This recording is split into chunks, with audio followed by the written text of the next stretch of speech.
Oke, selamat pagi anak-anak teacher yang ada di rumah, anak-anak kelas 5 tentunya ya. Nah, hari ini kita akan masuk pembelajaran kita yaitu pembelajaran 4, yaitu arti bertobat. Ya, jadi ingat jangan ada yang skip video ini, tonton sampai habis. Karena apa? Karena teacher nanti akan sajikan tugas-tugas di pertengahan, jadi tidak di akhir.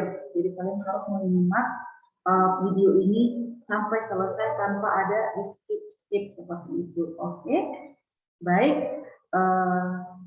Yuk kita mulai materinya ya. Simak dengan baik dan catat apa yang menurut kamu perlu. Ya, apa yang menurut kamu penting, informasi yang menurut kamu perlu, itu boleh dicatat di buku catatannya. Dan jangan lupa tulis tanggal dan hari ya. Nah, oke. Semoga screen teacher bisa kelihatan ya. Nah, arti bertobat itu ada di halaman 13 ya. Jadi anak-anak boleh langsung buka bukunya ke halaman 13. Oke. Nah, seperti biasa, perlengkapan yang harus kalian siapkan yaitu ini, buku, pensil, alat tulis, dan Alkitab. Jadi harus disiapkan selalu. Nah, kalau belum siap, kalau belum ready, mari ambil sekarang. Kita kasih waktunya 1 detik. Tik. Oke, sudah ya. Nah, ini dia halaman 13 sampai halaman 17. Arti bertobat ya. Nah, adapun indikator pencapaian ataupun tujuan dari pembelajaran kita ini, anak-anak itu mampu menjelaskan apa arti bertobat.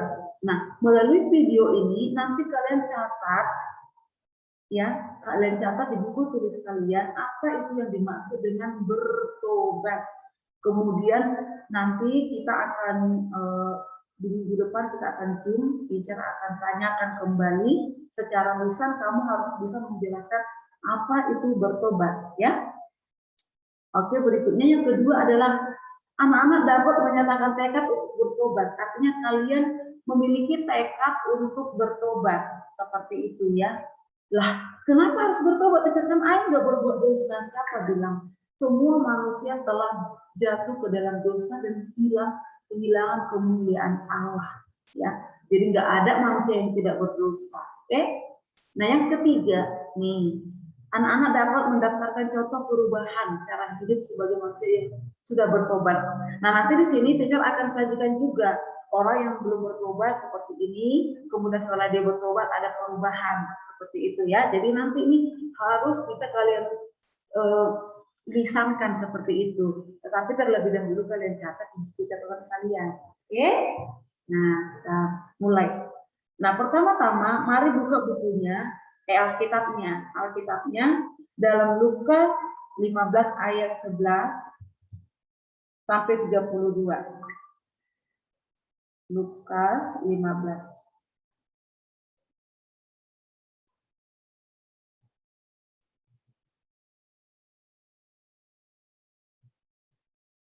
Nah, judul perikopnya di sana adalah perumpamaan tentang anak yang hilang.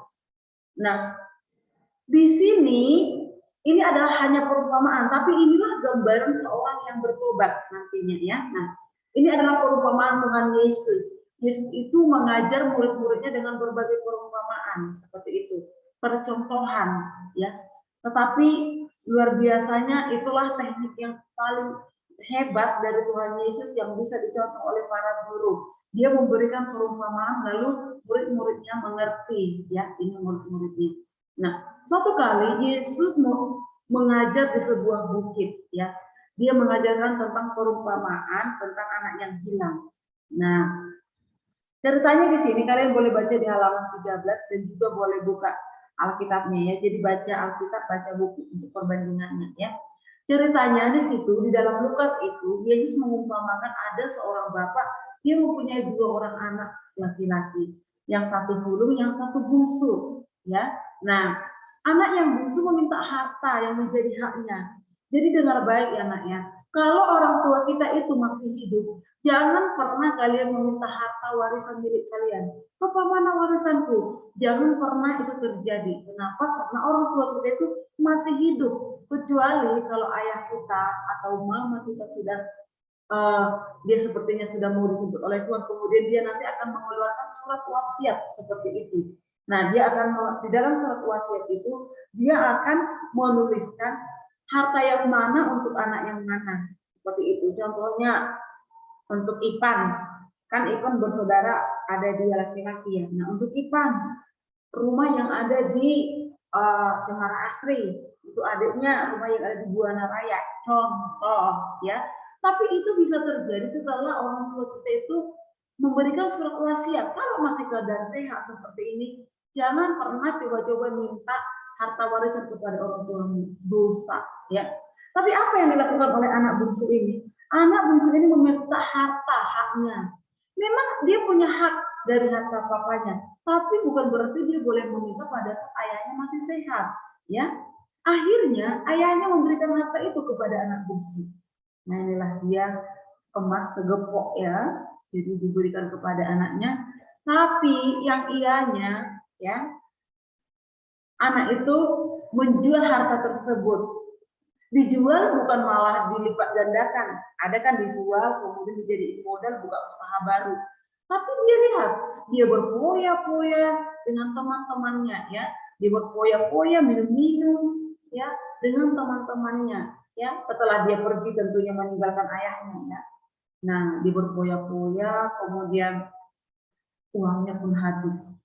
Harta itu mau sebanyak apapun nak, kalau tidak dilipat gandakan, kalau tidak dikelola dengan baik akan habis. Ya, makanya kalau kamu punya orang tua, hartanya melimpah, kamu harus belajar tekun hari ini. Kenapa? Supaya kamu pintar mengelola harta tersebut. Sayang kan kalau harta itu udah berlimpah di turunan nggak habis, tapi kalau nggak dikelola habis juga kok. Ya, nah itu yang dilakukan oleh anak bungsu ini. Ya, habis. Akhirnya dia lapar karena pada saat itu di tempat dia merantau itu terjadi juga kelaparan seperti itu. Nah, dia nggak punya uang lagi, tidak punya stok lagi ya. Nah, lalu anak bungsu itu mencari kerja dan menjaga babi di kandang. Bayangkan, seorang anak jutawan, miliarder lah ya, seorang anak miliarder yang tadinya hidupnya wow, pas tinggal sama orang tuanya, melimpah, di rumah orang tuanya semuanya ada, tapi ketika dia mempergunakan masanya itu dengan tidak baik, ya waktunya dengan tidak baik, dia jatuh miskin, ya jamilah jatuh miskin lagi. Dia menjadi apa penjaga babi ini jatuh.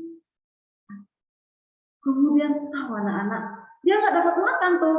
Yang dia makan adalah makanan babi-babi ini, ya. Dia makan adalah babi-babi ini setiap hari. Bajunya pun sudah nggak ganti lagi, sudah compang camping, ya. Kemudian dia sadar, oh my God, di rumah papaku itu hambanya aja, pembantunya aja makanannya enak. Dikatakan seperti itu. Nah, dikatakan betapa enaknya jadi pegawai ayahnya. Karena pegawai ayahnya aja, apa ya, makanannya aja enak. Sementara dia, makanannya makanan babi. Kalian tahu nggak nak apa makanan babi? Makanan babi itu adalah makanan sisa. Kalau saya lihat ya di Batam ya, orang-orang pelihara babi, mereka itu beli makanan sisa ke rumah-rumah makan Padang. Nah itulah yang dimakan si anak bungsu ini. Nah dia teringat, oh my God, karyawan papaku aja makan buah, makan daging, susu, anggur dan segala macam. Itu dan seperti itu. Dia berniat, aduh aku pulang sajalah kepada orang tua. Gak apa-apa, aku jadi upahan pun di rumah orang tua itu gak apa-apa. Bayangkan dia anak, dia kata seperti nggak apa-apa lah, aku jadi karyawan papa. Padahal yang orang kaya itu papanya gitu loh. Tapi dia rela gitu, dia berbalik ya, dia berbalik. Dia kembali kepada ayahnya. Nah, ketika ayahnya melihat dari jauh, oh anak bungsu yang tunggu-tunggu sudah kembali. Dia merasa kasihan, lihat anaknya kenapa? Karena bajunya itu sudah nggak layak lagi, compang camping. Nah, di sini ditambal, di sini tambal. Ya, sang ayah berlari, bayangkan sang ayah berlari menjumpai anak tersebut ya. Dia menjumpai anak tersebut dan memberikan pakaian kepadanya, pakaian yang bagus, diberikan cincin, diberikan sepatu yang terbaik juga ya. Nah, anak bungsu telah kembali pulang dan mereka semua bersuka cita. Semua seisi rumah itu bersuka cita karena anak bungsu itu sudah pulang ya. Nah, gambaran dari ini, perumpamaan ini adalah gini. Bapak di sini, bapaknya si anak di sini adalah gambaran bapak kita, bapak surgawi. Kita adalah anak bungsu ini, ya, anak bungsu. Kita melakukan banyak dosa, kita melakukan banyak kesalahan. Tapi lihat, inilah gambaran Papa yang ada di surga. Sudah perlu kita nakal, sudah perlu kita main poya-poya sama anak-anak atau teman-teman kita, harta yang dia berikan kita sudah habiskan, ya kan? Tapi dia tetap menyambut anaknya. Kenapa? Karena dia kembali, karena dia menyesali. Lihat apa yang dilakukan oleh papanya. Dia merangkul anak bungsunya, ya. Nah, demikian juga setiap kita, kalau kita berdosa, ya kan, lalu kita kembali kepada Tuhan, dengan senang hati Tuhan itu akan merangkul kita.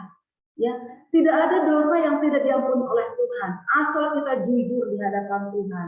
Katakan amin. Oke? Nah, anak bungsu itu kembali dia. Tadinya dia pergi meninggalkan papanya. Setelah dia melakukan dosa, habislah semua daya dia. Keuangannya habis, tenaganya habis, semuanya habis. Dia kembali berbalik kepada papanya. Dia balik lagi kepada papanya. Nah, itulah arti dari pertobatan. Kembali dari jalan yang salah kepada jalan Tuhan yang benar. Ya, oke, kita lanjutkan lagi. Kita lanjut lagi ya. Nah, di sini teacher buat media. Anak bungsu itu sadar dan menyesal. Tetapi ketika kita menyesal harus ada tindakan kita, yaitu apa? Bertobat. Jangan menyesal aja. Jangan sadar. Contohnya nih, kamu sadar kalau kamu berbuat kesalahan, tapi nggak ada penyesalan sedikit pun di hatimu dan tidak ada niat untuk kamu merubahnya. Ya, nggak boleh seperti itu. Itu bukan pertobatan. Nah, apa itu bertobat? Nah, ini nanti kalian catat. Bertobat itu dalam bahasa Yunani itu metanoia. Nanti ditulis karena akan muncul di ujian. Metanoia, ya. Pertobatan dalam bahasa Yunani adalah metanoia, yang artinya perubahan pikiran disertai dengan penyesalan dan perubahan tingkah laku. Ya, ketika kamu bilang, ya udah aku menyesal, aku mau berubah, tidak hanya di mulut saja, tidak hanya di mulut, tapi harus ada tindakan. Katakan amin. Nah, ini nanti ditulis ya nak di buku catatannya ya. Tulis di buku catatannya, pertobatan dalam bahasa Yunani adalah metanoia, yang artinya perubahan pikiran disertai dengan penyesalan dan perubahan tingkah laku. Jangan lupa foto kirim ke teacher ya. Bukti kalau kamu sudah menonton video ini. Ya, ini pikiran berubah, kemudian mulut berkata-kata, tingkah laku harus terjadi. Oke, nah ini dia perubahan pikiran dan hati. Ya, pikiran dan hati harus selaras. Nah, integrity ya, integrity pikiran, hati yang dilakukan itu harus selaras. Nah, itu dia. Itu namanya integrity. Oke? Nah, ini dia pertobatan itu dilakukan mulai dari pikiran, perasaan, dan kehendak. Setelah ada kehendak adalah tindakan yang kita lakukan.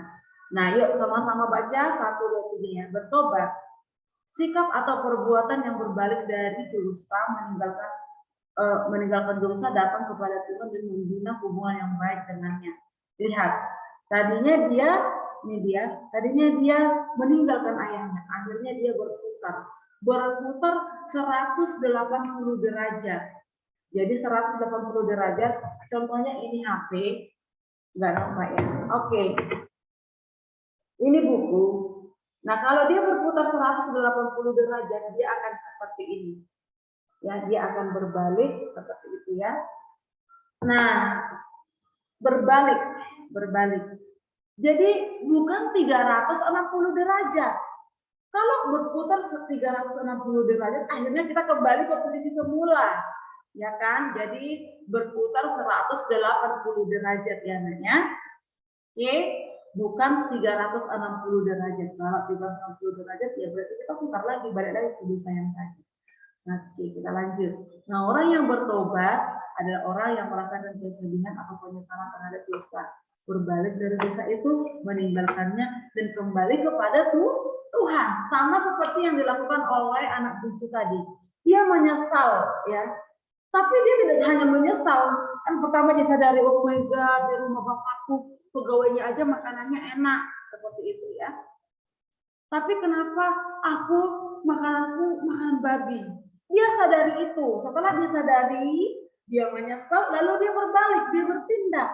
Tidak hanya cukup di rumah bapakku enak, tapi dia nggak berbuat apa-apa, ya. Tapi puji Tuhannya dia sadar, dia bertindak seperti itu. Nah, ini juga nanti kalian tulis di buku catatan kalian, langkah-langkah pertobatan.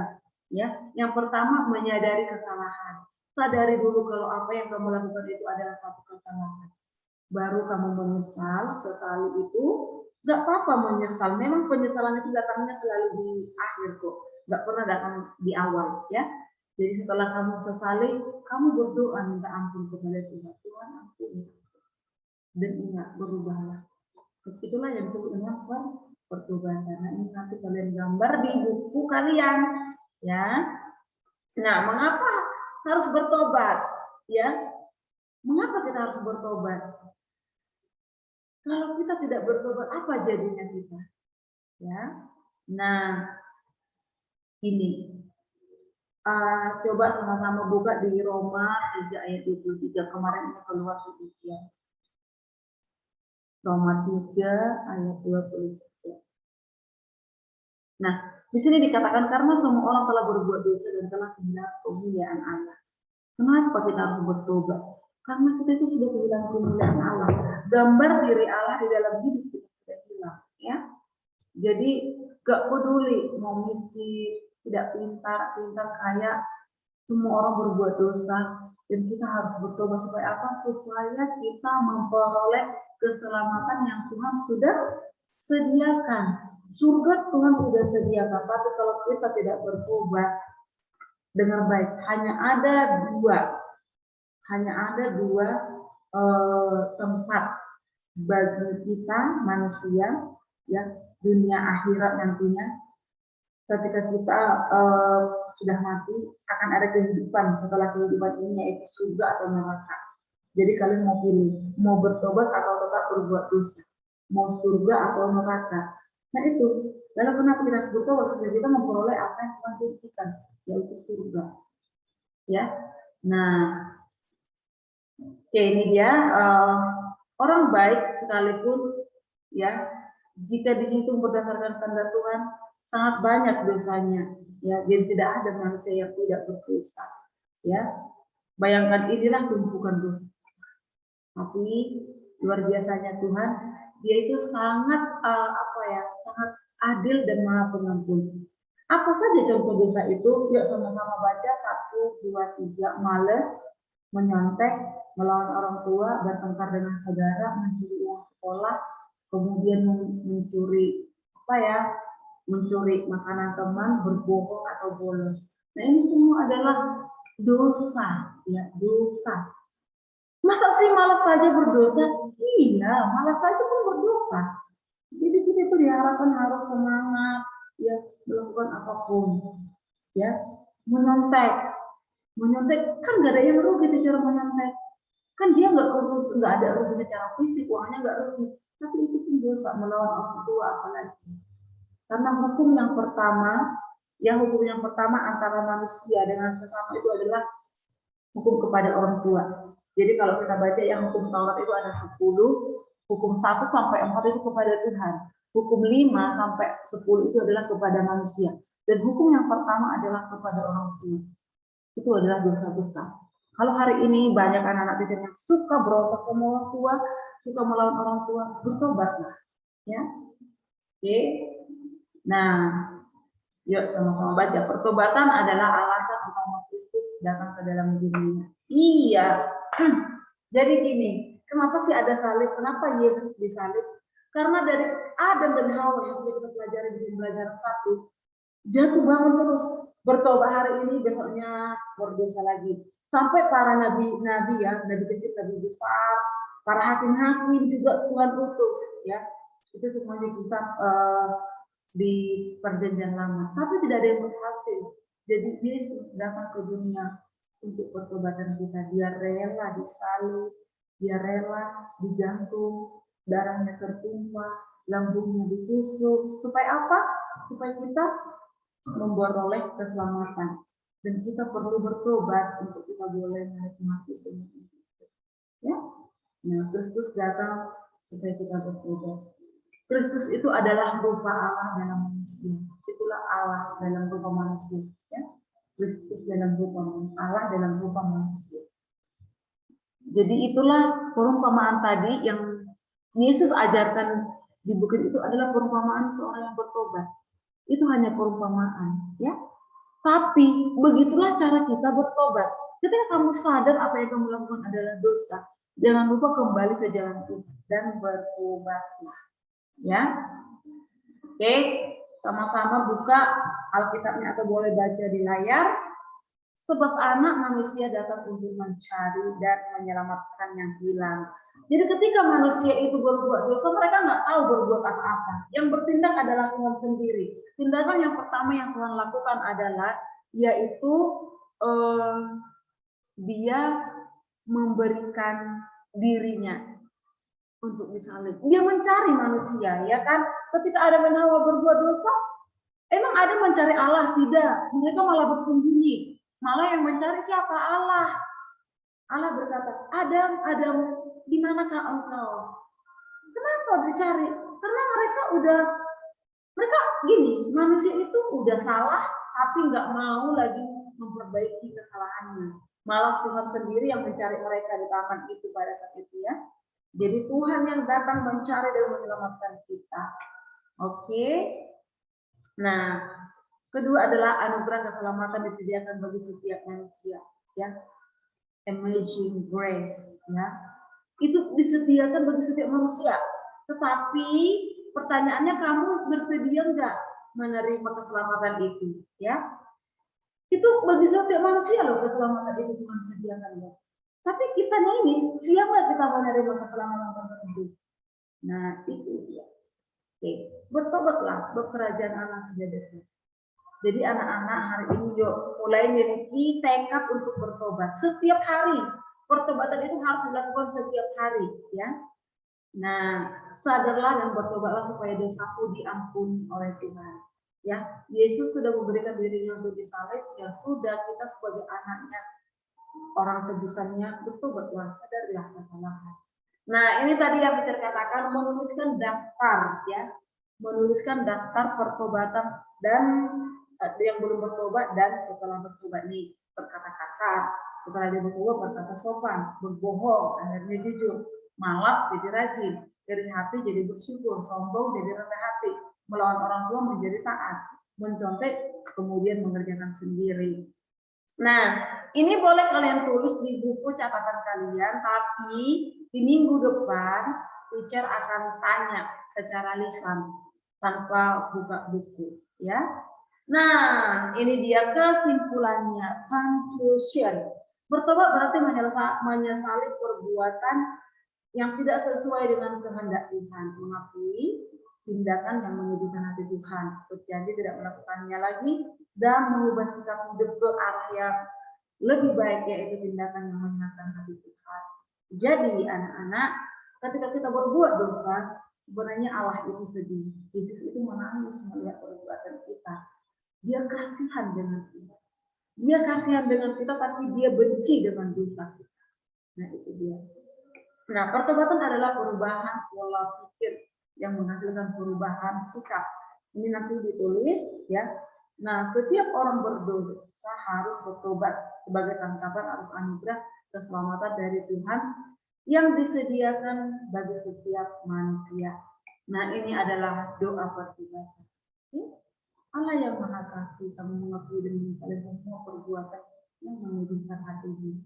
Kami sungguh menyesal, oleh karena itu ampunilah kami dan tolonglah agar kami mampu hidup menyenangkan hati Allah setiap saat dalam nama Tuhan Yesus Kristus kami berdoa.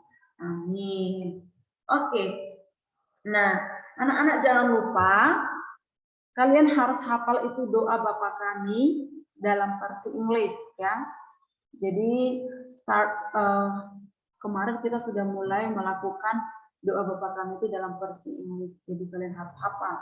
Nah, kemarin teacher janji akan share kepada kalian yaitu soal agama yang kemarin kita bahas ya. Nah, kenapa banyak di antara kalian yang salah ya? Teacher pun bingung. Ya, contohnya kayak Roma 3 ayat 23 kan kita sudah bahas kemarinnya.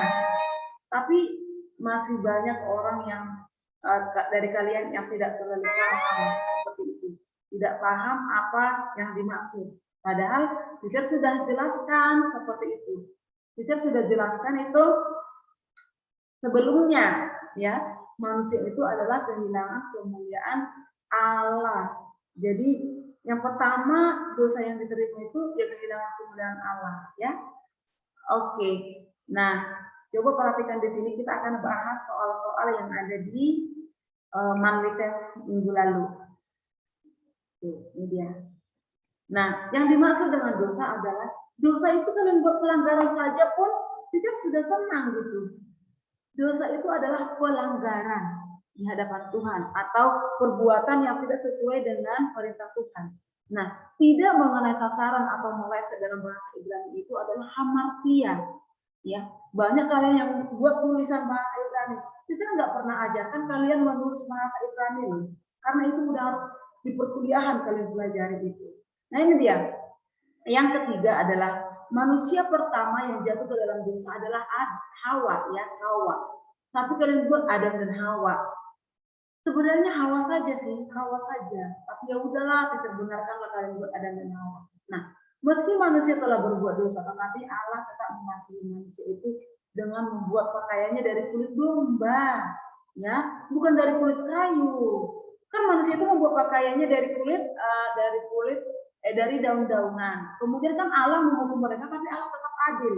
Allah membuat pakaian mereka dari kulit domba atau hewan atau binatang, boleh juga. Hukuman yang diterima Adam dan Hawa setelah berbuat dosa adalah mereka diusir dari Taman Eden. Salah satu dampak dosa bagi diri sendiri adalah yang pertama kita menjadi takut, tidak percaya diri, kita sedih, atau kita marah. Kan itu kemarin yang teacher bagikan. Itu dampak dosa. Artinya kalau kamu berbuat dosa pasti kamu ada rasa takut. Percayalah pasti ada rasa takut. Nah, upah dosa dalam Roma 3 itu adalah kita kehilangan kemuliaan Allah. Nanti kalian boleh buka ayatnya. Tadi udah kita baca juga ya. Nah, janji keselamatan manusia dalam PL oleh siapa? Oleh Allah melalui nabi-nabinya, ya. Kan Allah sudah berjanji kepada para nabi-nabi. Allah berjanji oleh Allah melalui nabi-nabi. Tapi mendekati pun kalian buat saya sudah benarkannya. Dan kemudian tugas nabi dalam perjanjian lama ini juga kita sudah jelaskan kemarin. Yaitu menjadi pengantara antara manusia dengan Allah, ya. Manusia dengan Allah. Jadi Allah berbicara kepada Nabi, Nabi menyampaikan kepada imam atau umat seperti itu. Oke, usaha yang dilakukan Allah untuk menyelamatkan manusia, usaha yang dilakukan Allah untuk menyelamatkan manusia, yaitu memberi dirinya disalib. Ya, tapi banyak dari kalian membuat beribadah lah. Masa Allah beribadah untuk menyelamatkan kita? Kan kepada Dia kita beribadah, tapi ya udah teacher tolonglah kalian teacher usahakanlah mengenai dikit saja pun sedikit aja karena teacher sudah benarkan ya. Oke. Nah, untuk sebagai referensi kalian boleh screenshot atau tulis soal-soal ini di buku kalian supaya ada referensi nanti untuk ujian mid test, ujian non-mid test ya. Karena apa? Karena nanti akan beberapa soal dari sini muncul juga di ujian semester atau di ujian mid test. Jadi ini boleh ditulis atau boleh di screenshot. Nah, lalu kalian tuliskan di buku tulis kalian. Buat nanti judulnya di sana adalah soal ulangan harian. Ya, oke, mungkin itu saja materinya hari ini. Tetap semangat buat kalian, jangan lupa apa yang saya katakan tadi dicatat ya. Kalau kalian lupa boleh putar kembali video ini ya. Jangan lupa tinggalkan komen kalian di e-learning atau di YouTube bahwasanya kalian sudah menonton video ini sampai habis. Terserah kalian kasih emoticon seperti ini atau emoticon senyum atau ucapan terima kasih. Kalian buat komen di e-learning atau di YouTube ya. Bukti kalian menonton video ini sampai habis. Dan jangan lupa nanti fotonya itu catatannya difotokan kirim ke teacher. Oke? Terima kasih, Tuhan Yesus memberkati. Bye bye.